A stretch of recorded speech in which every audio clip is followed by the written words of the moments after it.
Omer, jour 29. Nous sommes le 14 Iyar. Je vous souhaite une bonne journée.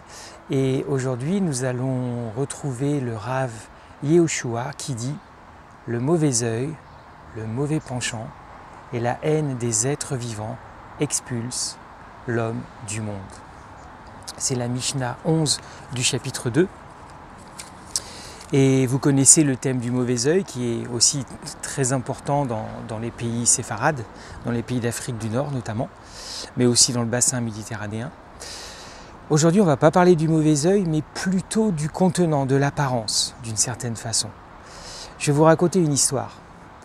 Un jour, la fille de l'empereur, vous trouverez cette histoire dans les commentaires, la fille de l'empereur va voir le Rav, Yehoshua, discute avec lui, et puis il lui dit « Quel dommage qu'il y ait autant de sagesse dans une enveloppe, un contenant si laid. » En fait, le Rav Yehoshua n'était pas très beau, pas beau du tout. Il était plutôt laid. Et à ce moment-là, le Rav continue en disant « Est-ce que chez toi vous avez du vin ?» Alors la fille de l'empereur dit « Oui. Dans quoi vous mettez le vin ?» Et elle lui dit « Dans des fûts, en bois ou dans des pots en terre. » Et là, le Rav lui dit « Comment ? Toi, la fille de l'empereur, dans votre famille tellement illustre, vous devriez mettre le vin dans des contenants en or ou en argent. Vous le méritez. » Ok. Donc la fille revient, pardon. Elle va chercher les esclaves, elle demande aux esclaves de l'empereur transvaser le vin dans des contenants en or et en argent. Les esclaves obéissent et évidemment, le vin va tourner au vinaigre. Quand l'empereur s'en rend compte, il demande à sa fille « Mais qu'est-ce qui se passe? Qu'est-ce que tu as fait ?» Et la fille dit « C'est Yehoshua, il m'a dit de faire ça. » Ok, donc l'empereur n'est pas très content et va convoquer le Rav Yehoshua. Et il demande des comptes. « Qu'est-ce que tu as dit à ma fille ?» Le Rav lui raconte l'histoire en lui disant que, en fait, je voulais que ta fille apprenne une chose, de même que le vin ne se bonifie que dans des vieux fûts, en bois ou en terre, peut-être les amphores de l'époque. C'est la même chose avec la Torah. La Torah ne se bonifie que dans un contenant chez quelqu'un qui est laid, entre guillemets. Donc le Rav veut simplement lui dire qu'il ne faut pas juger la force de la Torah par rapport à l'image, au visage de la personne qui reçoit la Torah. C'était juste pour montrer, on ne doit pas chercher la beauté à tout prix. Alors ça ne veut pas dire que tous les gens beaux ne sont pas spirituels et que plus vous êtes laid, plus vous êtes spirituel. Dans les commentaires, vous verrez aussi qu'il y a d'autres commentateurs qui posent la question « Mais alors, pourquoi tel et tel disciple de tel et tel Rav sont beaux ?» Et je vous laisserai chercher la réponse dans les écrits des sages. Mais c'est intéressant de voir la recherche de la beauté, la recherche de la perfection. C'est quelque chose d'important, surtout maintenant avec les clubs de fitness, les sites pour les crèmes de beauté, etc., etc. On ne va pas faire de publicité. Toutes les pilules bleues, rouges, vertes, roses, de toutes les couleurs, pour être beau, éliminer des rides, etc., etc. Et les cernes, là moi j'en ai pas mal. Est-ce qu'il faudrait que je mette une crème ? Et quand j'ai lu ce commentaire, peut-être quand nous le lisons, quand nous l'entendons, la Mishnah 11, peut-être vous vous souvenez d'un autre passage. Le fameux passage « On ne met pas du vin nouveau dans de vieilles outres ». Ce passage a souvent été utilisé dans le courant chrétien, dans la pensée chrétienne, pour justifier l'élimination du judaïsme dans la foi. Et si tu crois en Jésus, c'est le mot qu'ils emploient dans le monde chrétien, si tu crois en Jésus, tu dois complètement abandonner tout le reste, la vieille outre. En fait, ce n'est pas tout à fait ça. Si vous lisez les commentaires, vous verrez qu'en fait,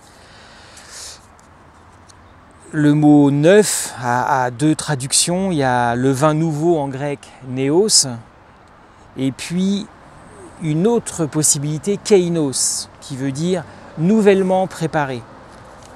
Et puis l'histoire de l'outre, c'est intéressant. Déjà, ce qu'il faut retenir, c'est que le Rav Yehoshua rappelle que le vin est une boisson spéciale. Et c'est pour ça qu'il y a une bénédiction, le kiddush. Donc le vin est vraiment une boisson spéciale. Si Yeshua utilise cette image du vin, c'est pour bien montrer que la Torah, on retrouve la pensée aussi de Yehoshua, c'était la pensée dans laquelle a évolué, a vécu le Mashiach. Le vin, c'est la Torah. La nouveauté de l'enseignement du Mashiach, le chidouche, bien sûr, mais le vin existe toujours. Pensez à ça aussi. Les noces de Cana, on change l'eau en vin. D'une certaine façon, si vous niez la Torah, si vous niez le monde juif, si vous niez la judéité de Yeshua, de Jésus, pour ceux qui sont dans le monde chrétien ou dans certains milieux qui utilisent ce mot, pas de problème.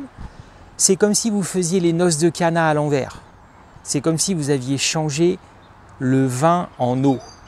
Le vin, la Torah, vous l'avez transformé avec certains enseignements, ok, en eau. Ça devient, il n'y a pas de saveur.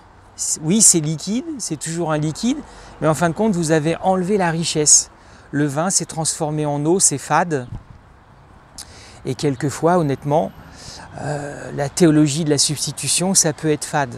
Et on retrouve le thème, quand quelque chose est fade, il faut lui donner de la vie. Et vous avez peut-être dans la maison, chez vous, une machine spéciale qui fait de l'eau gazeuse. Là. Vous achetez la cartouche, vous mettez l'eau, ça crée des bulles.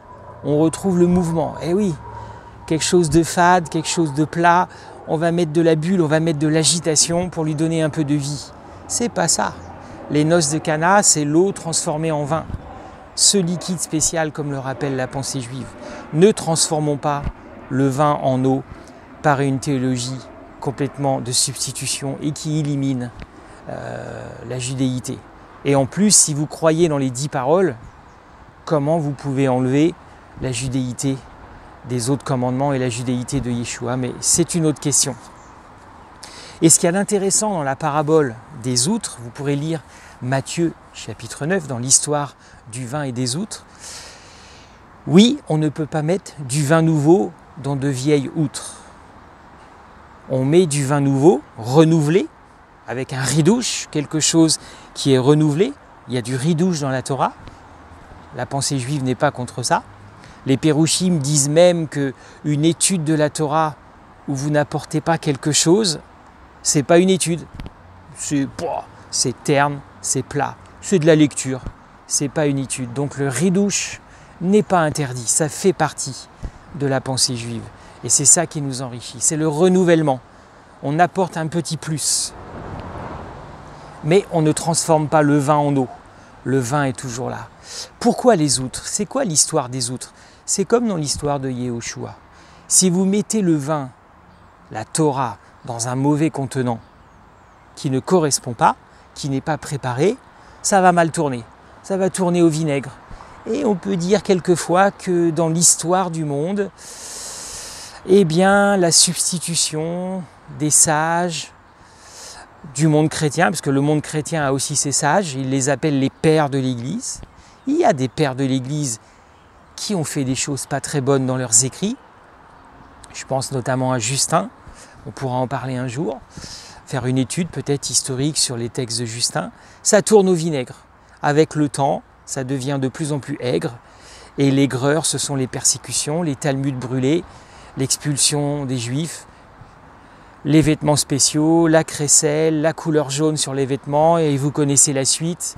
On ne va pas revenir sur les terreurs, les monstruosités du XXe siècle et aussi du XXIe siècle. Tout ça fait partie du même processus. Ça tourne au vinaigre. Les outres, en fait, le problème de l'outre, c'est que si vous prenez une vieille outre qui est coincée, qui a beaucoup travaillé avant, mais qui n'est plus élastique, en fait, c'est ça. Le vin va travailler. Vous mettez le vin renouvelé dans une outre et le vin va travailler. Dans les chênes, c'est exactement la même chose. Le vin va travailler Et si votre outre n'est pas élastique, ça va bloquer le processus. L'élasticité, c'est ça le point. Et c'est ça qui nous concerne. On reçoit les enseignements du Mashiach, on reçoit les ridouches du Mashiach. Et oui, il faut être élastique. Si dans notre caractère, nous n'avons pas un cœur élastique, si on est figé dans des choses qui ne peuvent pas évoluer, qui ne peuvent pas bouger, ça va tourner au vinaigre. Et le vin nouveau, la bonne nouvelle, les choses renouvelées vont mourir. Et ça va devenir indigeste. Et on peut passer sa vie dans la foi en étant dans l'aigreur. L'aigreur, vous savez que c'est l'amertume. Ça peut être aussi l'habitude de faire des choses, ne pas se remettre en question et avoir du mal dans sa relation avec les autres. Donc oui, on doit rester élastique dans notre cœur, élastique dans notre comportement, pour que ce vin renouvelé, cette Torah renouvelée par le ridouche, portée aussi par le Mashiach, puisse continuer d'évoluer dans nos cœurs. Il y a toujours des choses à apprendre. Ne soyons pas dans des outres qui ne sont pas élastiques, ou ne soyons pas dans des mauvais récipients. Il y a des récipients qui brillent. Waouh, c'est incroyable, des assemblées de 15 000 personnes, waouh, la sono, la musique, pouf, paf, paf, des lumières. Il y a même des gens qui faisaient tomber des pluies d'or, enfin des choses incroyables. Au Canada, il s'est passé des choses à Toronto. Moi, j'y étais pas dans ce mouvement. Mais j'ai des amis qui y étaient. Des choses incroyables, en or, qui brillent. Mais en fait, ça tourne au vinaigre. Il n'y a plus de ridouche et la Torah est transformée en eau. Et je ne parle pas de peut-être vous qui nous regardez, qui sentez que votre vie est un peu plate, c'est pas renouvelé, je ne ressens plus la joie du début. En fait, votre vin est peut-être transformé en eau. Priez pour qu'il y ait le miracle de la noce de Cana. Et puis par rapport à la beauté, l'histoire de Yehoshua, la même chose, ne nous battons pas sur notre apparence extérieure. Oui, le sport c'est important, la bonne santé c'est important. Dieu nous a donné un corps et on doit en prendre soin. Et vous savez un peu le lien entre la Torah et le corps humain. Étudier Maïmonide, c'est extraordinaire pour ça. Mais ça ne doit pas devenir notre but. Il faut avoir un équilibre. Veillons à avoir des fûts, des bons récipients pour recevoir la Torah. Voilà, donc je vous souhaite une bonne journée à tous les amis et à toutes les amies de Beth Shoresh. Et on se retrouve demain pour une autre Mishnah. Prenez soin de vous aujourd'hui. Au revoir les amis.